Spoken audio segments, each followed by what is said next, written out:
Ce podcast inclut du contenu créé à l'aide d'outils d'intelligence artificielle.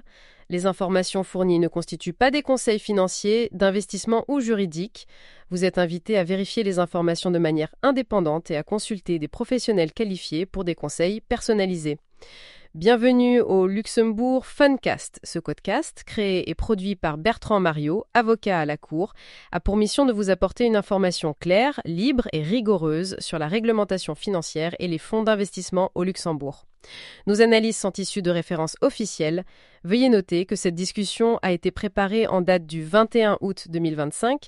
Aujourd'hui, on aborde un sujet assez pointu mais essentiel, l'architecture du pouvoir dans la société anonyme ici au Luxembourg. Oui, cet équilibre permanent entre, disons, la démocratie actionnariale et puis la nécessité parfois d'un contrôle stratégique fort. Exactement.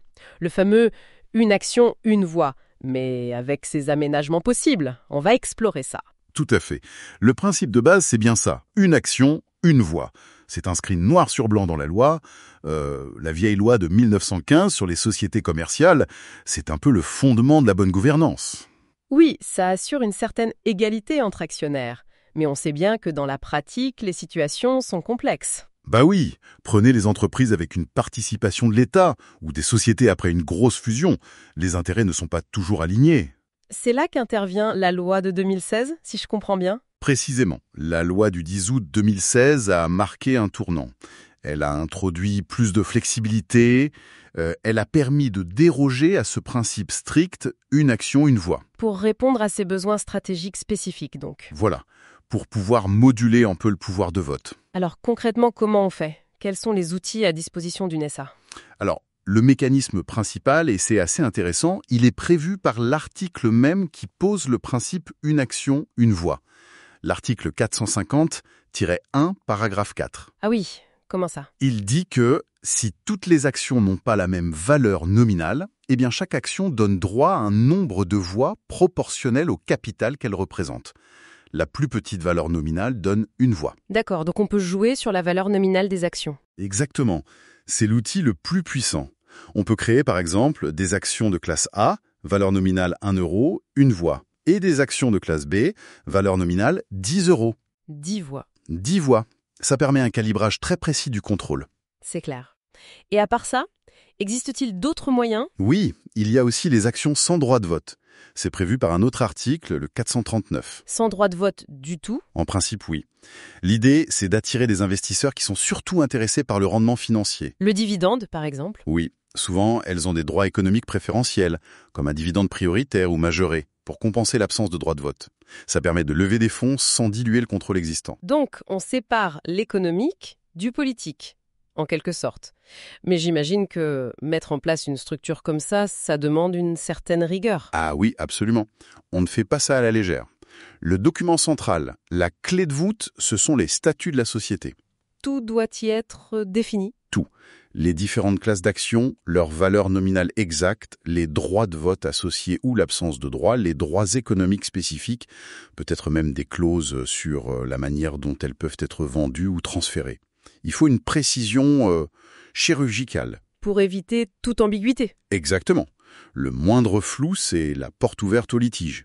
Et pour modifier les statuts afin d'introduire ces classes d'actions, quelle est la procédure ? C'est une procédure formelle. Il faut une assemblée générale extraordinaire, une AG. Devant notaire ? Obligatoirement devant notaire, oui. Le conseil d'administration fait une proposition. Il faut convoquer l'AG en joignant le texte des modifications proposées. Et il y a des règles de vote spécifiques, j'imagine ? Oui, des règles strictes de quorum et de majorité. L'article 453 de la loi l'exige. Il faut la présence ou la représentation d'au moins la moitié du capital social. 50%. C'est ça. Et la décision doit être prise à la majorité des 2/3 des voix exprimées. Une majorité qualifiée, donc. Tout à fait. Une fois l'acte notarié signé, il est déposé au LBR, le Luxembourg Business Registers. Pour l'enregistrement. Oui, et publié au REIS, le recueil électronique des sociétés et associations. C'est ça qui le rend opposable au tiers. Et bien sûr, il faut mettre à jour le registre des actionnaires de la société. Ce registre est important aussi. Fondamental. C'est lui qui prouve qui détient quelle classe d'actions et donc qui a le droit de voter et avec quel poids. On voit bien l'utilité stratégique. Stabiliser l'actionnariat, se défendre contre des OPA, gérer une intégration post-fusion. Mais tout ça a un coût, non? Oui, bien sûr. Il y a les frais de notaire, les frais du LBR, souvent les honoraires de conseiller juridique ou financier pour bien structurer l'opération. C'est un investissement, en fait. C'est souvent vu comme ça, oui. Un investissement dans la stabilité et la pérennité de la stratégie de l'entreprise. D'accord. Donc, la loi luxembourgeoise offre cette flexibilité. Mais comment ces structures sont-elles perçues aujourd'hui, à l'heure où on parle de plus en plus de transparence, avec la directive SRD2 par exemple? Ah, c'est le grand sujet actuel. La transposition de SRD2 en 2019 a vraiment mis l'accent là-dessous. C'est-à-dire? Bien, disons que la simple légalité ne suffit plus toujours. Les investisseurs institutionnels, les agences de conseil en vote, ils regardent ça de très très près. Ils sont plus méfiants, ouais. Disons qu'ils demandent des justifications. Ces structures de vote inégales sont souvent vues avec un certain scepticisme initial. Il faut pouvoir expliquer pourquoi c'est nécessaire. Donc, au-delà de la conformité légale, il y a une exigence de légitimité stratégique. Exactement. On parle de plus en plus de contrôle justifié. L'entreprise doit être capable de démontrer de manière transparente et convaincante que cette structure spécifique sert l'intérêt social à long terme. La communication devient clé. Essentiel. Il faut expliquer au marché pourquoi ce n'est pas juste un moyen pour certains de conserver le pouvoir, mais un outil au service d'une vision, d'une stratégie durable pour l'entreprise. Ce qui soulève une question intéressante pour finir.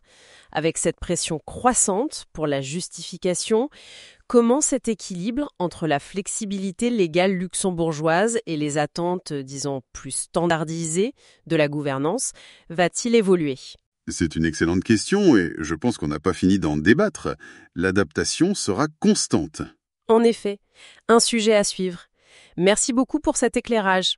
Avec plaisir. Une note 5 étoiles nous aiderait beaucoup. Et sur notre chaîne YouTube, Rigoré Média. Vos commentaires et suggestions sont les bienvenus.